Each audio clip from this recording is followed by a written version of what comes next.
Assalamu alaikum warahmatullahi wabarakatuh, everybody. I'm Preacher Moss, host of the SOS, the Shout Out Show. I hope you guys are having an amazing Sunday. As you know, our Sundays are called Potluck Sunday with Preach. Today we have a great topic, something I really wanted to get on, something that's coming out of the pandemic, but it's actually been in the mainstream discussion about work-life balances for a lot of years, brothers and sisters. And this is the idea of a 4-day 40-hour work week. Again, that's a 4-day, 40-hour work week. I'm actually going to take you from where I first started hearing about this, and I'm going to mesh it into what we're talking about now because it's an interesting thing because it does have a lot to do in terms of employee empowerment. Let me say that again. Employee empowerment, how employees see themselves being effective in the workplace, also how they see themselves being valuable in the workplace. You know, coming out of the pandemic, you have such a thing of a lot of jobs that are available, but we don't have the personnel and the workforce to fill those jobs. So we have what's called an employment deficit. Now, part of the employment deficit that's happening was through of course, the revelation of the pandemic and how we had to change so many things organizationally, traditional ways we did things, how we went to work, how we came back, how we picked up our families from daycare, on and on and on. There became this discussion with the idea of working from a remote location at home. And a remote location at home, brothers and sisters, has now filtered into a larger argument about employee wellness. The onus is on employee wellness and employee productivity. So one of the things was, why can't we have a 4-day work week, still do 40 hours? Or why can't we have a 4-day work week and just pay people to make sure that the productivity is such, and maybe you don't pay them, you pay them the whole 40 hours, they just do 4 days. Maybe we're not doing 10-hour days. That's the way it used to be. You do 10 hours, extra 2 hours here, extra 2 hours there, extra 2 hours here. And, for 4 days, you didn't come in for Friday, Saturday, Sunday. Now, a lot of people like that. A lot of people enjoyed that. I would have enjoyed it. And I'll be honest, brothers and sisters, I'm not a big fan of working 9 to 5, Monday through Friday. That was never my space. I felt creatively I needed a different type of environment, much the same as so many other people. And it's not just comedians and entrepreneurs. People have their understanding, and I want to say nomenclature of what makes a good workplace, what makes a good workplace environment. So today's show will be talking about something that's not new, something's actually being tried right now. Um, a couple of mainstream large corporations are now trying to do experimentation of a 4-day work week, having employees do 4 days and not 5, and doing a study of that. Does it increase productivity? Does it increase employee morale? Does it increase retention? These are a lot of things that people were not thinking when they first talked about the 4-day, 40-hour week. I have my own ideas about it, much the same as you. I've always felt that the whole idea of 40 hours is never 40 hours. You spend time, and when you spend time in cognitive surplus dealing with the aspect or the advent of what you have to do with your job. Rarely ever do you just show up to a job and stop working. You don't magically disappear. I have to get dressed. I have to prepare kids and family. I have to make sure there's gas in the car. I have to drive. There's traffic. Those things right there, brothers and sisters, tell you that you're not starting at 9 o'clock. You're starting at possibly 7 o'clock or 6:30 to get to your job at 9. Now, these things are obvious. What's coming out now is, what is the scope of productivity and employee efficacy and the balance? The thing that's coming out now, the balance is, what is the work-life balance? Does my job and my work affect my life in an adverse way? Because if your job affects your life in an adverse way, then it's not, in most cases, advisable. We're just doing it for the money. So why can't the workplace environment in some regards be a situation where we go and we enjoy what we like doing, number one. Number two, it helps us balance out and improve our work-life balance outside of the workplace. Number two, And then number three,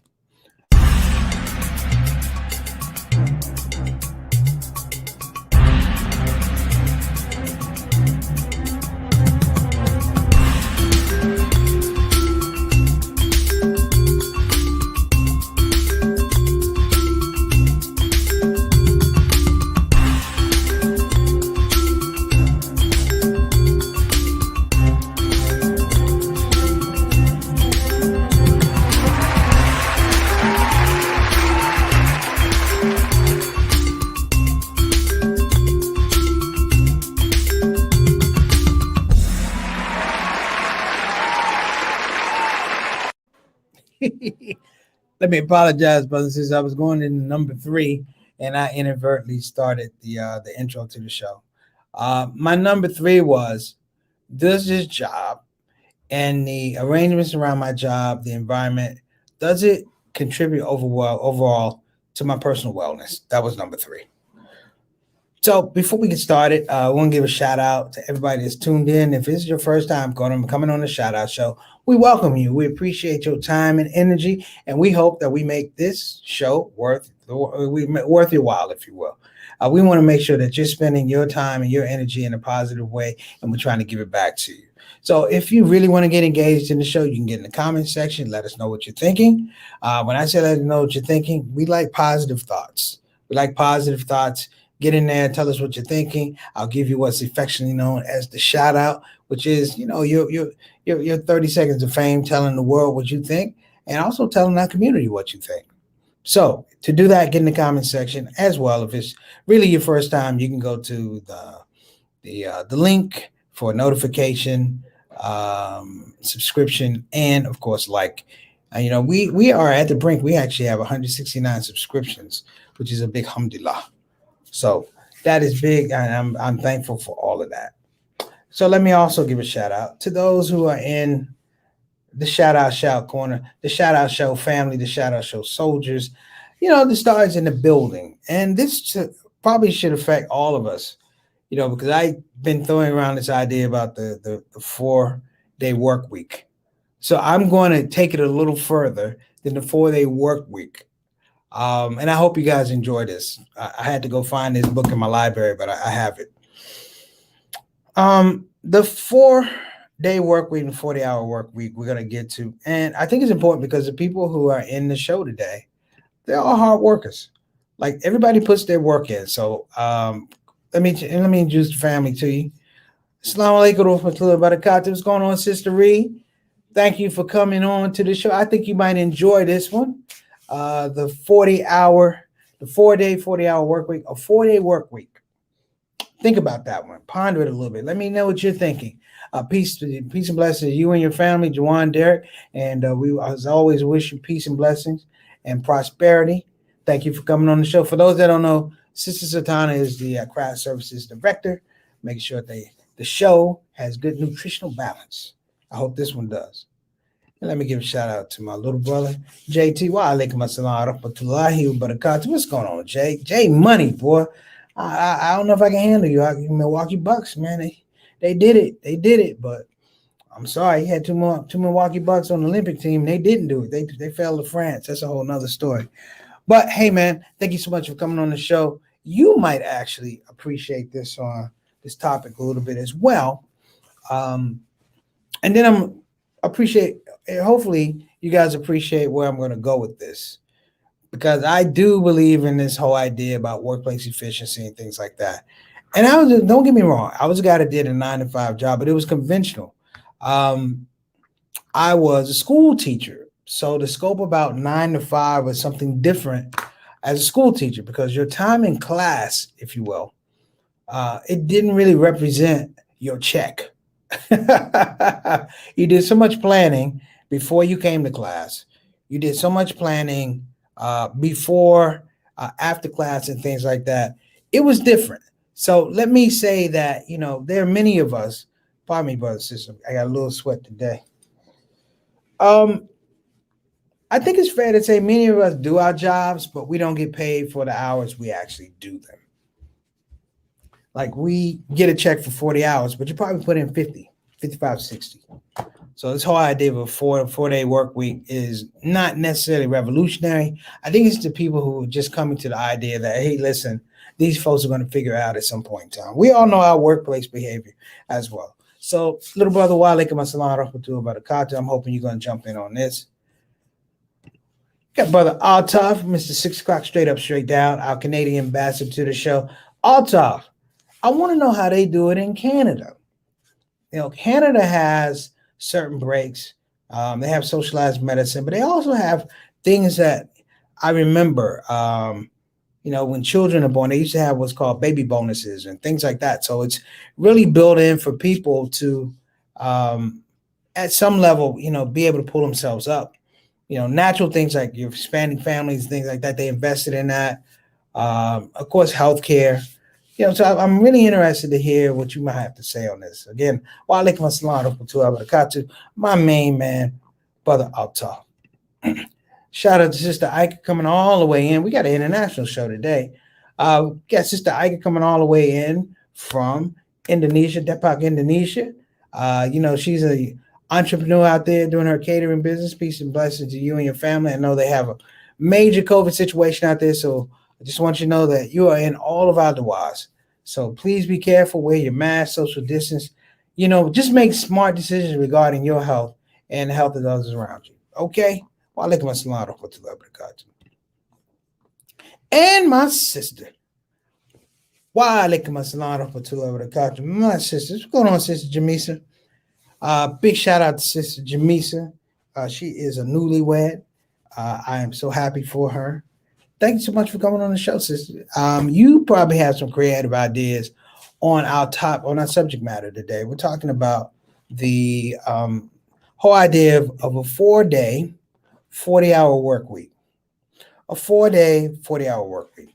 Now, let me start off where I wanted to start off. I'm an entrepreneur, just like many of you out there. I'm an entrepreneur.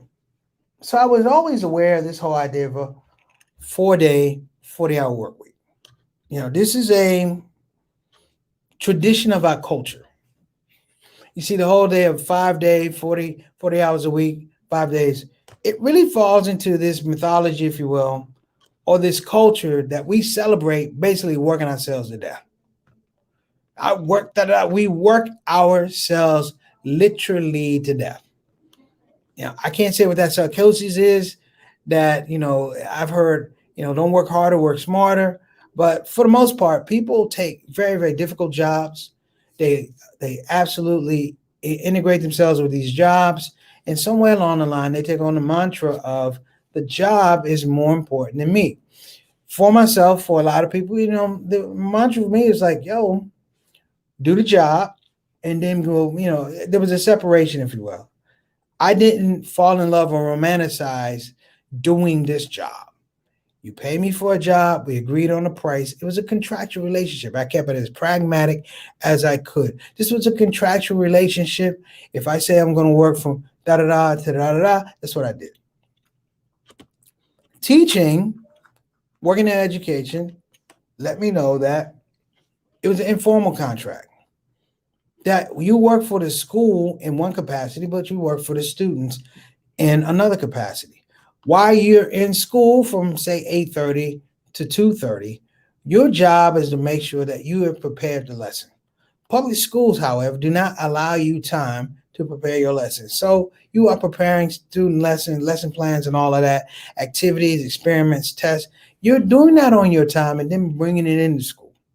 Ironically, this is why a lot of teachers burn out. Because the work outside of the classroom is so extensive, then you come in and you deal with the stresses of the actual classroom experience. Then you go home, you have no time to decompress. So, shelf life of new teachers is usually 2 to 3 years. They burn out. And this is one of the reasons why. So today I'm reading, of course, I saw something with Anderson Cooper on CNN, and they're talking about this whole aspect of work culture changing. And what they mean by work culture changing is that people are assessing, because a lot of people are not coming back to work, they're making conditions upon which they are going to work. Or better yet, they are having a lot more input about their working environment. So a lot of employers now are having to agree to let people work at home. There are a lot of remote jobs out there, most of them IT, stuff like that. But it's growing. The necessity to come into the office is not as big a necessity as getting the job done. And that was always the rule: get the job done. The whole idea of war stories of working yourself to death and things like that, it led to a culture that you were just an employee and the organization, had control of your life. Now let's back up. I always said, and the greatest quotes was, you never wanted a job, a job, because for a black man, job meant just over broke. What you wanted was work, because work entails a certain type of relationship with getting the job done, meaning that there are conditions, if you will. When I finish, the job is done. You know, the post office was always a great job, and I'm going to tell you why. Because the post office, they allotted a certain amount of hours for the mail to get delivered. Say it's 8 hours. I had a friend of mine, his name is Kyle Lawrence. He could finish his shift, he can deliver all his mail in 5.5 hours. He would park his truck and go home because he was paid a certain amount of hours to do it. Now, if he finished it beforehand, it was fine. The idea was, guess what? He did the job. So some of us tie into this weird rubric of what it means not to get the job done, but what it means to do the job and wait around to be verified that we did the job. We are not good at saying job done. And when we don't say job done, you leave this weird space for people to tell you, oh, you could do this. Oh, you could be doing that. Oh, you could be doing, and now you're just filling in time. And 9 times out of 10, when you're filling in time, you're not really doing effective work because your heart's not into it. But think about the last test you took.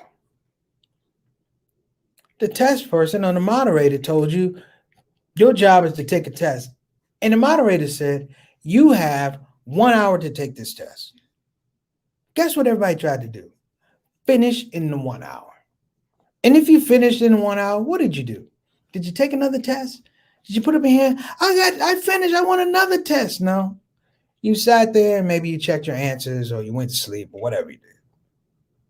But the fundamental shift, brothers and sisters, behind the 40-hour week, or the 4-day week, 40-hour week, is the idea that there has to be something very important about work-life balance. And with the aspect of the pandemic and how it came upon us, first of all, we found ourselves with a lot of extra time on our hands, but we needed to fill that time in or else we could not get paid. And some folks, they managed to keep working all the way through the pandemic. Some people shifted from being at the office to working at home. Some people were at home working for the office, quit and said, I just want to do my own thing. These are all honest and truthful machinations that everybody went through, self-included.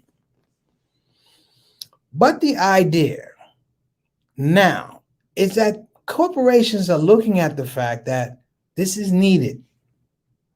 We have a workforce that's not returning back to work, not because of just a job, but because of the burnout that's associated with doing a job.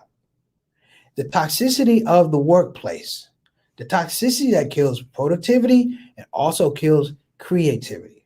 It also kills culture. It kills resilience. Because in that space, there's no room to really conceptualize and develop things. I've been in offices where they tell you if you finish your work or you finish your project, they would give you an hour to 2 hours to just work on whatever you wanted to do. And that was cool. But then I was like, why do I got to do it here? So the company Kickstarter, I have a Muslim brother, his name, he's the CEO of Kickstarter. Last name is Hassan. Can't remember his first name. They have pledged to do an experiment beginning in 2022 with Kickstarter, where they're going to have a 4-day, 40-hour work week. Now, the fact of the matter is, this already happened with a group called Perpetual Guidance out of New Zealand. And they are now propagating for people to move to this situation. They found that productivity was higher, quality of work was higher, morale was higher, and most importantly, people found that extra day of not being in the office extremely valuable to balancing out work-life balance issues. So we got something here from the company I work for, because COVID introduced a flex worker concept, meaning you're only required to work in the office for 1 to 2 days a week. It's already happening. Thank you so much for that, Altaf. It's already happening. I'll be honest with you. I never really liked working in a 9 to 5 office. Never fit, because it was very claustrophobic for me. And I just don't mean like the regular claustrophobia. I mean that it was suffocating because so many people in one space with no good ideas, it choked me out. I never liked it. I like being a comedian because I'm on stage and I go to different places. So there's a different vibe, and I'm introduced to different things, different situations, which keeps me stimulated. I'm not the only one. I know a bunch of y'all go through the same thing. But we're in luck, brothers and sisters. We're in luck, because this whole thing about the 40-day work week and the 4-day work week is a ruse. Several years ago, as I was trying to figure out what would I do if somehow comedy dried up for me, if somehow I couldn't write, I couldn't perform, I had no creative ideas, I had no initiative, but I still need to make money. Well, I still kept the creative ideas. Let's not go too far. I say, what would my world look like? And I can't remember what I was, but I found this book, and I love this book. It's by Timothy Ferriss, and we're talking about the 4-day, 40-hour work week. The name of this book, brothers, is called The 4-Hour Work Week. That's it, right there. The 4-hour work week. Not 40. There's no zero here. The 4-hour work week. I should put that up. Maybe I'll put it up on a banner. Yeah, be patient with me. I'm doing all the stuff today. And shout out to Sister Satana. She had a prior engagement. But can you imagine the 4-hour work week? And here was the thing. Here was the title that Escape 9 to 5, Live Anywhere, and Join the New Rich. I didn't know about the New Rich, but I like Escape the 9 to 5, Live Anywhere. Now, this book came out it didn't come out too long ago. Let me try and find out exactly when it came out. Okay, this book came out in 2009. Hear me now. 2009. This is before the whole idea of working remotely and da-da-da-da. So this guy was on to something. He was on to something. And I read this book, and I'm going to actually go back and give it another read. JT, this is the 4-hour work week with Timothy Ferriss. Everybody, there it is right there. What he introduces in this book, some of it is garbage, okay? But what he introduces in the book is, you know how you work best and effectively. In consulting, and I've consulted for some people, in consulting, they give you what's called a build-in for time. They give you a build-in for time. Meaning when you say, I can deliver this product, they're already thinking 45 days, 90 days, 120 days. They never, ever assume that maybe you could do it in a week. Or maybe you could do it in 3 days. I've written out papers, if you will, master's theses in 4 days. I've written out homework in an hour. I've written out proposals for some major companies on my cell phone. And what I learned was these people are really tied in the culture.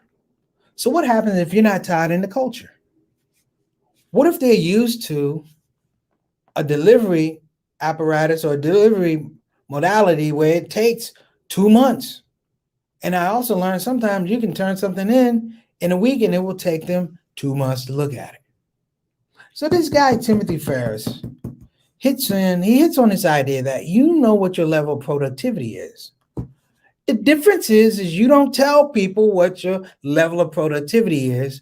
You let them tell you their expectations for productivity. In other words, he's saying, yes, preach. You could do it in 2 weeks. They would probably give you 2 months. What he's saying is shut up. They're going to pay you the same amount of money if you give it to them in 2 weeks as opposed to 2 months. It's the same in the workplace. They're going to pay you the same amount of money if you turn in the paperwork that's due a week early or a week later. They don't reward on that basis. They reward on when they receive it, is it complete, and the quality of it. If it's an issue of time, then they would pay you for time. Then they would have a breakdown of if you turn it in 2 weeks, you get this paid this much. They would incentivize. That's an incentive. If you take 4 weeks, this much. And this is the killer part about what this guy Timothy Ferriss was saying. And I'm going to creatively interject some things. When companies hire you, they do not know your click or your rate of creativity. In fact, when you work for a company, you will spend time, valuable time, not even your cognitive surplus, valuable time learning how they do a procedure, learning the operational procedure. JT does accounting. You learn how they do their billing. You learn how they file their vendors. Reed does cooking. You know, if you worked in a place that was a kitchen, you learn who they get their vegetables from, what day they come in. If they get potatoes on Thursday, it's because they get potatoes on Thursday. If there's a big run on potatoes, they're still getting potatoes on Thursday. They just order more potatoes. And it could be this thing, brothers and sisters, we're so tied in and in love. We're trying to impress our employers that we forget that it takes away from our own wellness. The fact that a job could be done a lot better, but you're dealing with people who don't feel the same way, who are not as creative, and may not have the same vision. Thus, you can do all this good stuff, but they'll take it to a person that doesn't have the initiative or the drive or the vision, and it dies. That's why you have so many entrepreneurs. That's why during the pandemic, you had so many people going, I'm not going back to the job. I'm going to start my own business. And the math works. This a 4-hour week, brothers and sisters, I found that if you work per day, 4.5 to 6 hours on your own project, at least 4 hours on your own project, and you do it 3 times a week, it's like you're running your own business. You will become extremely proficient at what you do. Not just the business you're trying to do, but the methodology and, of course, the operational structure and organizational structure of how you get it to the marketplace. And somehow, some way, we continue to give it away to these folks until now. Until now. While we're still talking about a 4-day work week, and we're going, this guy is going a 4-hour work week, which is 20 hours a week. Think about that. You work 20 hours a week. And guess what, brothers and sisters? Companies pay for it. I am a witness. I testify to the ShOUT Show family and those who are watching that they pay for it. Because they hire consultants, people like me, people like JT, people like Alto. They hire consultants because they know in that work pool, they cannot get what they need. And when they hire a person like me, I don't tell them when I check in for work. I don't tell them when I started a project, when I finish. I tell them that you will receive what we agreed upon on this day. And on this day, they're happy. Or somewhere around that day because they're so used to missing deadlines. This is awesome. We got brother. What's Assalamu alaikum, brother Malik. How you doing, brother? Thank you so much for joining the show. Appreciate you. But let's go further. Forget the 40-hour work week. According to this book, you could be doing 20 hours a week. And here's the deal. Nobody could pay you for your time better than you could pay you for your time. Because when you do things with your time, you could take it anywhere you want to. When you sign a contract, you are pretty much saying pragmatically, all my energy and all my drive is going to go to this, and to this. Almost symbolically, it's like you pledge your loyalty when you sign a contract. Right or wrong, it is what it is. But even more importantly, brothers and sisters, you lend your creativity to folks who are paying you, not even a premium in some cases, but they're paying you for your time and whatever comes out of your time. You can pay me for my time, but you're not going to pay me for the results of my time. That's why that 4-hour work week thing is amazing. I said 20-hour work week. He said 4-hour work week. He has a schedule here. You can actually take an hour a day. I take 2 to 3 because I'm a workaholic, probably like many of you. But the point is, brothers and sisters, it broke me out of this chain. Many of us had moms and dads that worked really tough jobs, where they stood on their feet. You know, one of my father's greatest triumphs, he talks about all the time, was the fact that he was able to take initiative to have his mother and his father retire from a back-breaking labor that they had.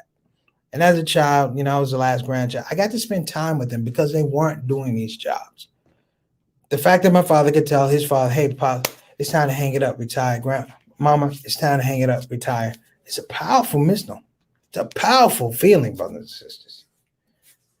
And I haven't gotten there yet, but I see the pathway there. I see that there's power in my ideas. More importantly, there's power in me maintaining my ideas.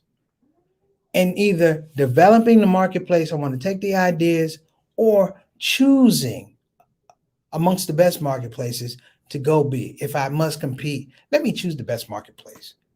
The one that, of course, lends itself to leverage for what I'm trying to do. And even more so, brothers and sisters, I think it's amazing in some regards that we overlook it. There are people in my past that, I've said to them, hey, you need to go on ahead and you need to do your own business. My AC guy, his name is Chris. For years, Chris would work on the AC at the house. And it was last year, the year before the pandemic. I said, Chris, man, why don't you start your own business? I literally said, man, I'll stake you with money to start your own business. He's like, well, I'm working on my license and da-da-da-da. He was working for a company, and he would do work for me off the clock. I said, man, why don't you just do your own business? Long story short, he has his own business. He got his license. He's been in business for about 6 months. I'm very happy for him. But why can't we be like Chris? Or why can't you be an irritant like I am with Chris? Be an irritant for yourself and say, wait a minute. All the bureaucracy and things like that these companies go through, and meetings, God, they talked about just meetings you could do a 40-hour week if you just cap meetings at 30 minutes instead of having 2-hour meetings 3-4 times a week. See what I'm saying? The system is meant to be examined and disrupted. And we all have a fiduciary responsibility to disrupt the system. We just need to do it. So to all my brothers and sisters, I appreciate you listening to this episode of the ShOUT Show. Again, if you want to check out this book, like I said, it's a good book. There's some stuff is like, man, give me a break. But there's some things in here, if you apply your own creativity and look at aspects of your need and workplace, work-life balance, and workspace balance, this book is okay, because I like the idea of a 4-day work week as opposed to a 4-day work week. Like I said, always be thinking, brothers and sisters. ABT, always be thinking. This is your shout out show. You guys have been amazing. I will see you on the other side of tomorrow. Assalamu alaikum wa rahmatullahi wa barakatuh.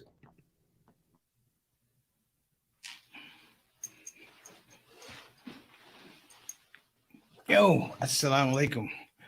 I'm Preacher Moss, comedian extraordinaire, but I like to add a new title to my name. I'm Professor Preacher Moss. You know why? Because I just graduated. Wait a minute, let me get this out of here. This is it. Okay. I'm Professor Preacher Moss, and it's come through the courtesy and the blessing of the Muhammad Ali Scholarship, which came through Bayan Islamic Graduate School. Now, listen, I know a lot of you people are thinking, can I do it? Yes, you can do it. This is the part where I'm supposed to say it's easy. It's not easy. Listen, if it was easy to get this degree, Trump would be a mufti. I digress.